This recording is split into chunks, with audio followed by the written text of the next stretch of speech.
भारत के विदेश मंत्री एस जयशंकर जी और सुप्रीम कोर्ट के जाने माने जज सूर्यकांत ने इस बार संयुक्त राष्ट्र यानी यूएन को ऐसा जवाब दिया है कि वहां बैठे बड़े बड़े अधिकारी भी सोच में पड़ गए होंगे।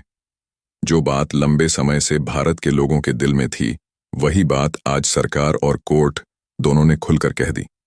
ये जरूरी भी था, क्योंकि लंबे वक्त से यूएन जैसी संस्थाएं भारत को ऐसे ट्रीट कर रही हैं जैसे ये कोई अनाथालय या आश्रम हो जहां कोई भी आकर बस जाए। अब जरा सोचिए, किसी देश की सीमाएं आखिर कितनी खुली रह सकती हैं? हर जगह कोई ना कोई नियम होता है, पर भारत के साथ हमेशा ऐसा बर्ताव हुआ है जैसे यहां सबके लिए दरवाजे खुले हों। और यही बात अब जाकर भारत ने साफ कर दी है कि अब बहुत हुआ।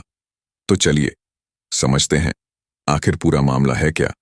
लेकिन आगे बढ़ने से पहले इस वीडियो को लाइक करके चैनल को सब्सक्राइब जरूर कर लीजिए। देखिए, बात शुरू होती है भारत में रह रहे अवैध प्रवासियों से। हाल ही में संयुक्त राष्ट्र की एक एजेंसी ने भारत को आदेश दिया कि वह यहां रह रहे प्रवासियों को रिफ्यूजी कार्ड यानी शरणार्थी कार्ड दें, ताकि वे भारत में आराम से रह सकें। अब यही कार्ड विवाद की जड़ बन गया है। शरणार्थी कार्ड दरअसल एक पहचान पत्र होता है जिसे संयुक्त राष्ट्र का हाई कमिश्नर फॉर रिफ्यूजीज उन लोगों को देता है जो अपने देश से डर या खतरे के कारण भाग आए हों। इस कार्ड से यह साबित होता है कि वह व्यक्ति सुरक्षा की तलाश में है और उसे किसी देश में शरण मिलनी चाहिए। अब जब यूएन ने भारत में रह रहे प्रवासियों को शरणार्थी कार्ड देने की बात कही, तो विदेश मंत्री जयशंकर जी ने इसका जवाब बड़ा सदा अंदाज में दिया। उन्होंने कहा कि हाँ, जिन लोगों को वाकई खतरा हो और वे भटक रहे हों, उन्हें हमारी इंसानियत की वजह से शरण मिलनी चाहिए।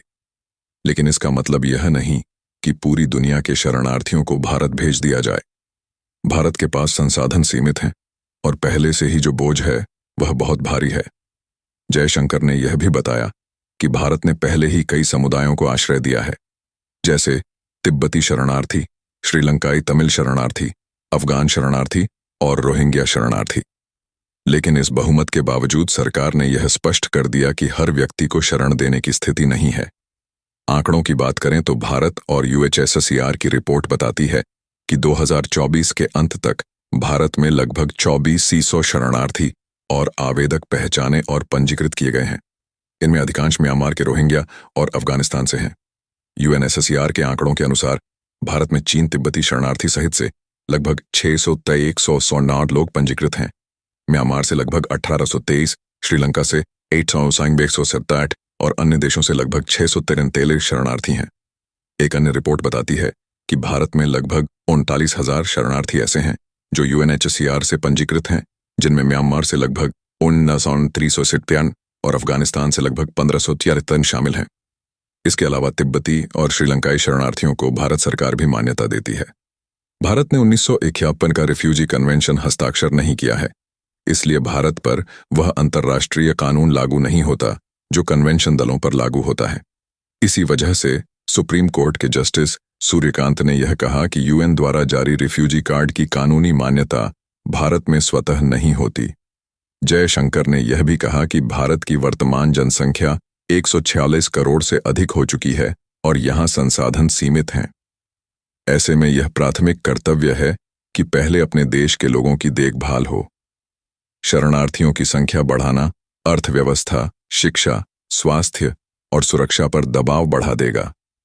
उन्होंने यह भी तंज किया कि अमेरिका, यूके और अन्य देशों में शरणार्थियों के लिए यह नियम लागू नहीं किए जाते।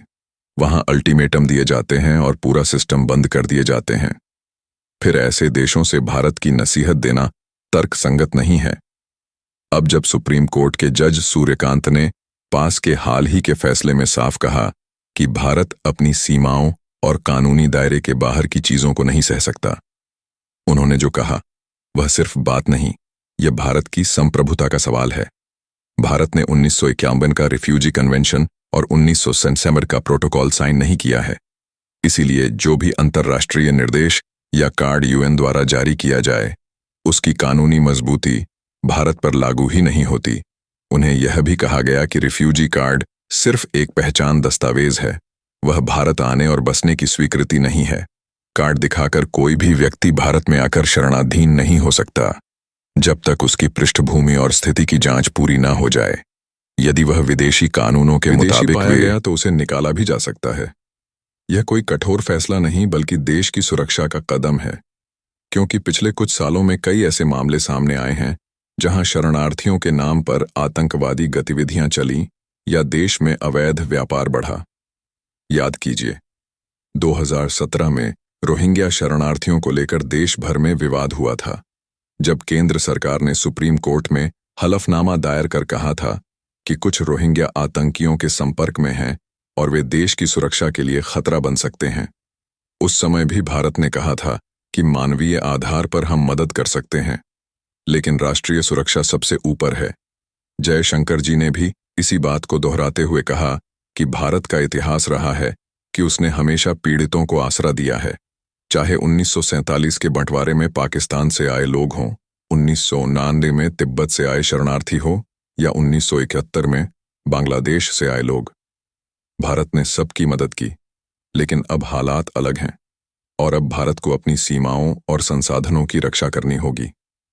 उन्होंने यह भी कहा कि अगर यूएन को शरणार्थियों की इतनी चिंता है तो उसे अमेरिका, ब्रिटेन, फ्रांस, चीन और रूस जैसे देशों से भी कहना चाहिए कि वे भी अपने यहाँ इन्हें बसाएं।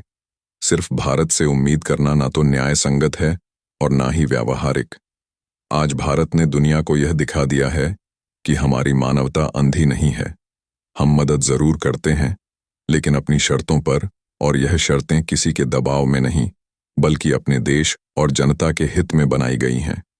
इसके अलावा देखा जाए तो भारत अफगानिस्तान में रह रहे लोगों की मदद करता रहा है, लेकिन हमेशा सोच समझकर और राष्ट्रीय सुरक्षा को ध्यान में रखकर। यहाँ केवल उन्हीं लोगों को सहायता दी जाती है जिनके पास वाकई जरूरत होती है और जिनका भारत में आना देश की सुरक्षा के लिए खतरा नहीं बनता। भारत ने अफगानिस्तान में स्कूल, अस्पताल और बुनियादी सुविधाएं देने के साथ साथ जरूरी राहत सामग्री भी भेजी है ताकि वहां के आम लोग सुरक्षित और संरक्षित रह सकें। भारत ने हाल ही में अफगानिस्तान में आई विनाशकारी भूकंप के बाद मानवीय सहायता भेजी है।